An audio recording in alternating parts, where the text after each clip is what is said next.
Have you ever experienced crazy pain and go anyway? Did the people around you realize that you were in crazy pain? Seeing is not always believing. Let's talk about it.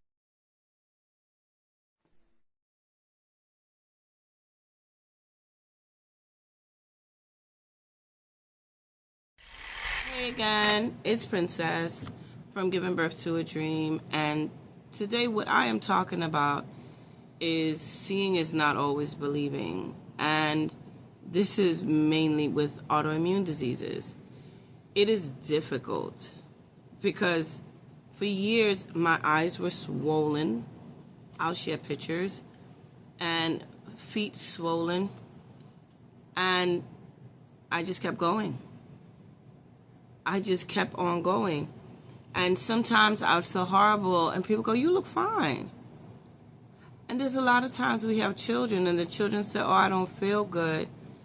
And they'll say that a child is faking, which I know a child that he has an autoimmune disease and was told by a medical doctor that he was lying. And turns out after testing, it shows not only did he have an autoimmune disease, but he had two of them. What do you do when seeing is not believing? And I'm not talking about AI. How do you handle that? How do you deal with that? You are your best advocate. How you handle that is testing. And if one person tells you no, you know your body.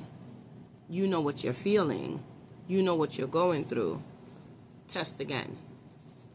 Understand that if you can't see it, but you can feel it, and you know that's not what's supposed to be going on, know that it is important that you advocate for yourself, that you take the time to research.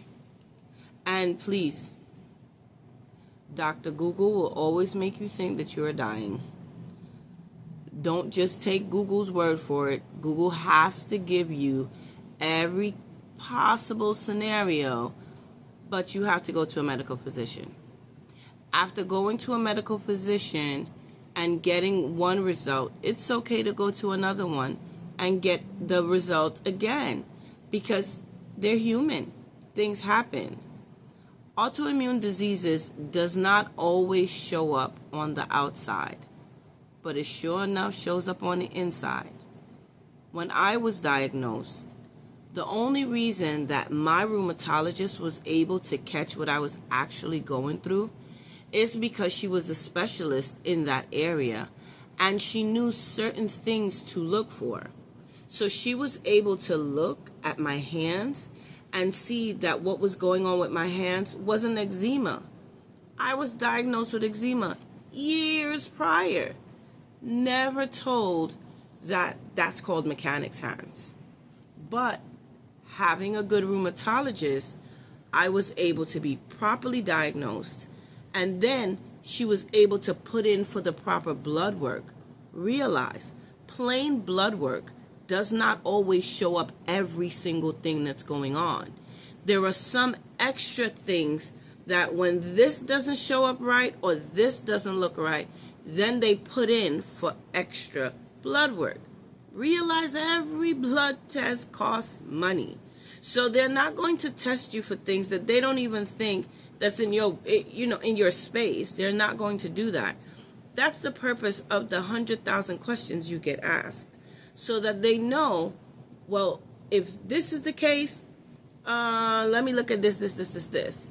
But if that is the case, let me look at that. And then what I'm battling, antisynthetase syndrome, it's new. It's not something that's been there back in the 70s and 60s. This is something that they now started doing testing and researching and learning about in the 90s. So that's considered to be new. I learned this from my rheumatologist. So please, take the time to pay attention to the details. Don't just blow things off. Swollen ankles are not just because you're tired.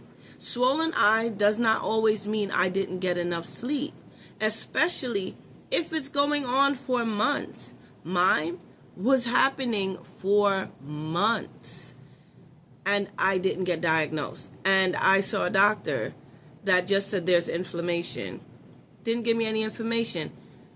I had to go through passing out, lungs acting up, in the hospital, admitted, before the doctor that diagnosed me, he let me know there's something more.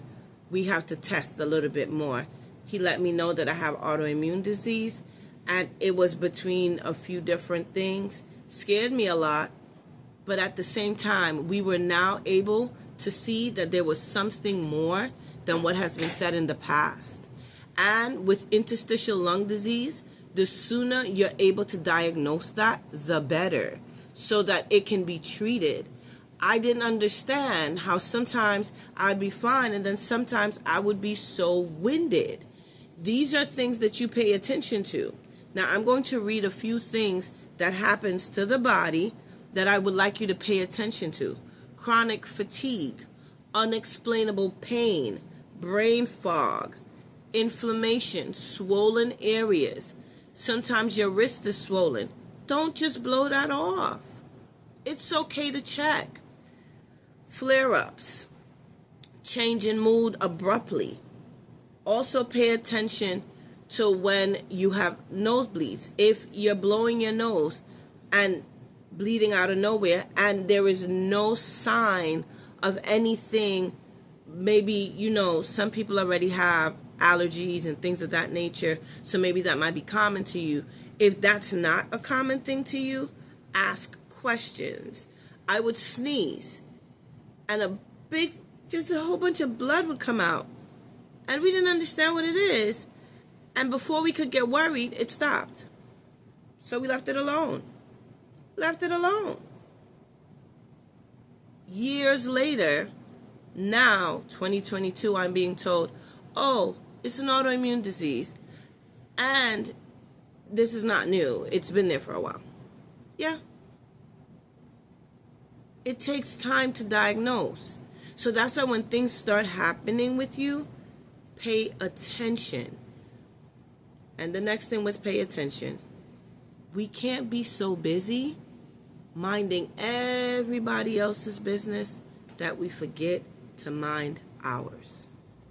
That was my issue. I was busy doing this, doing that, doing this. And I'm talking to my entrepreneurs, dream builders, goal chasers. I'm talking to you right now, champions. I'm telling you, I was building my goal, my dream, going different places. If somebody needed help, my goal was to help. I like to help. I think we're stronger together. In going and doing that, I was so busy doing all of these different things, helping all of these different places. I was not effectively taking care of the person that needed to be there to do all of these serving. I wasn't. And I'm paying for it. There are some days I get up, I can just get up and go. Some days again, it feels like standing up, somebody's trying to cut my knees off. Some days, breathing, I can breathe, I'm good. But with these flare-ups, some days again, it just feels like somebody is squeezing me extra tight. And I'm coughing, and I feel that itching. And then it's just that pain. Just a regular deep breath hurt. Imagine something I took for granted. Something that we take for granted on a regular basis. I now say thank God for every breath, every deep breath, even the painful ones. Because realize dead people don't breathe. It's okay. It's okay to say something is wrong. And a while ago, I heard a young lady, she said a poem. It was so powerful. The poem said, it's okay to admit that I'm not okay. And I think that, especially if you're a caregiver, I don't want to say you're a woman, because women are not the only caregivers. Even if you're a male caregiver, I want you to take into consideration the person that you're caring for. If you are not there, then how are you going to care for them? So just something to think about. I don't want to make this video super long. I have a few more things to say, but I'm going to let it end here. I just want you to take into consideration that you need to pay attention to those pains, those weird pains, those different things that's happening with your body that you don't understand. Take the time to pay attention to it and make an appointment. And if your insurance is wacky or whatever, do some research, get some insurance. And if it's international and it's harder to get insurance, see what you can do. Bubble a pot, let everybody know that you need to raise some money so that you could go and check the doctor, and ask those people that love you to come and buy a dinner so that you could go and check a doctor. And all that you do, take care of you. You can do all things through Christ that strengthens you. Peace, blessings, and thank you for your time and your listening ear. Have a good one.